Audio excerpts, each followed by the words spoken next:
Hello students. आज आप लोगों के लिए है भगवान के डाकिए, जो कि आप लोगों ने चैप्टर पढ़ा था। आज मैं इसके प्रश्न उत्तर बता रही हूँ। ठीक है, तो आप लोगों को जो है सभी को इससे जाकर के प्रश्न उत्तर नोट करना है। तो सबसे पहला प्रश्न है, कवि ने पक्षी को और बादल को भगवान के डाकिए क्यों बताया है? तो कवि ने पक्षी और बादल को भगवान के डाकिए इसलिए कहा है क्योंकि जिस प्रकार डाकिए संदेश लाने का काम करते हैं, उसी प्रकार पक्षी और बादल भगवान का संदेश हम तक पहुंचाते हैं। उनके लाए संदेश को हम भले ही समझ ना पाएं, पर पेड़ पौधे, पानी और पहाड़ उसे भली प्रकार पढ़ समझ लेते हैं।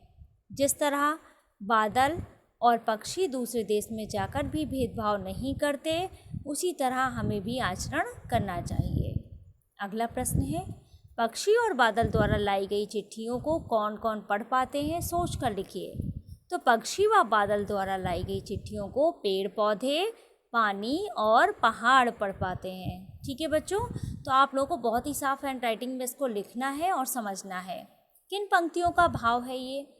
पक्षी और बादल प्रेम, सद्भाव और एकता का संदेश एक देश से दूसरे देश को भेजते हैं।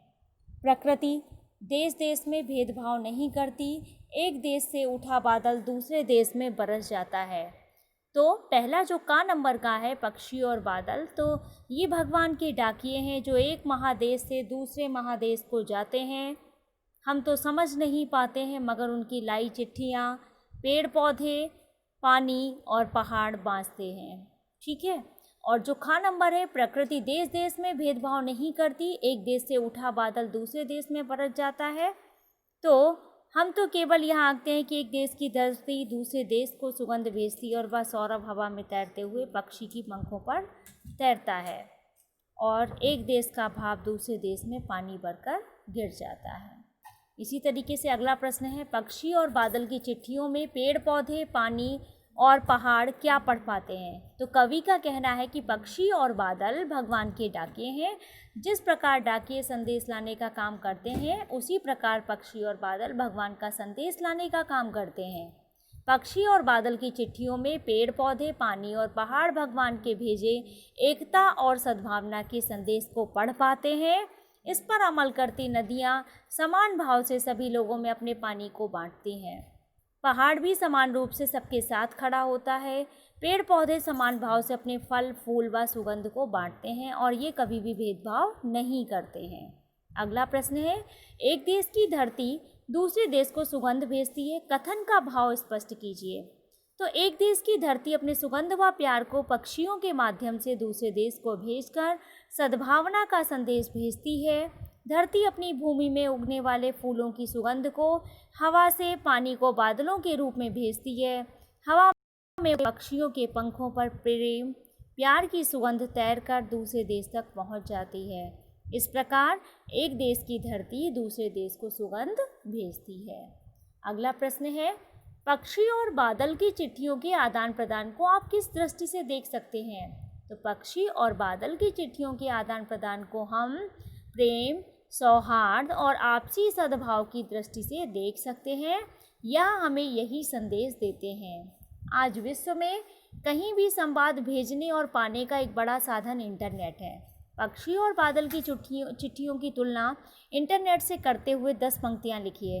तो पक्षी और बादल प्रकृति के अनुसार अपना काम करते हैं, किंतु इंटरनेट मनुष्य के अनुसार काम करते हैं। बादल का कार्य प्रकृति प्रेमी को प्रभावित करता है, ठीक है, लेकिन किंतु इंटरनेट विज्ञान प्रेमी को प्रभावित करती है। पक्षी और बादल का कार्य धीमी गति से होता है, किंतु इंटरनेट का कार्य तीव्र गति से होता है। इंटरनेट एक व्यक्ति से दूसरे व्यक्ति तक बात पहुंचाने का ही सरल तथा तेज माध्यम है। इसके द्वारा हम किसी व्यक्तिगत रायों को जान सकते हैं, किंतु पक्षी और बादल की चिट्ठियां हमें भगवान का संदेश देते हैं। वे बिना भेदभाव के सारी दुनिया में प्रेम और एकता का संदेश देते हैं। हमें भी इंटरनेट के माध्यम से प्रेम और एकता का संदेश और भाईचारा का संदेश विश्व में फैलाना चाहिए। अगला प्रश्न है, हमारे जीवन में डाकिये की भूमिका क्या है? इस विषय पर 10 वाक्य लिखिए। तो डाकिया जो है भारतीय सामाजिक जीवन की एक आधारभूत कड़ी है। डाकिया द्वारा डाक लाना, पत्रों का बेसब्री से इंतजार, डाकिया से ही पत्र पढ़वाकर उसका जवाब लिखवाना इत्यादि तमाम महत्वपूर्ण पहलू हैं जिन्हें नज़रअंदाज नहीं किया जा सकता। भले ही अब कंप्यूटर और ईमेल का ज़माना आ गया है, पर डाकिया का महत्व तो अभी भी उतना ही बना हुआ है जितना पहले था। कई अन्य देशों ने होम डिलीवरी को ख़त्म करने की तरफ कदम बढ़ाए हैं या इसे सुविधा शुल्क से जोड़ दिया है। वहीं भारतीय डाकिया आज भी सुबह से शाम तक चलता ही रहता है। डाकिया कम वेतन पाकर भी अपना काम अत्यंत परिश्रम और लगन के साथ करता है।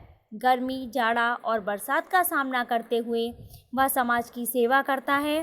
भारतीय डाक प्रणाली की गुडविल बनाने में उसका सर्वाधिक योगदान माना जाता है। तो बच्चों, आप सभी को ये जो प्रश्न उत्तर मैंने इस वीडियो में भेजे हैं, आपको सभी को लिखना है और इनको तैयार करना है। ठीक है। अगर चैनल सब्सक्राइब नहीं किया है तो सब्सक्राइब कर लीजिए, जिससे कि आने वाले चैप्टर्स के क्वेश्चन आंसर और जो भी लिंक है वो आपको आसानी से मिल जाए।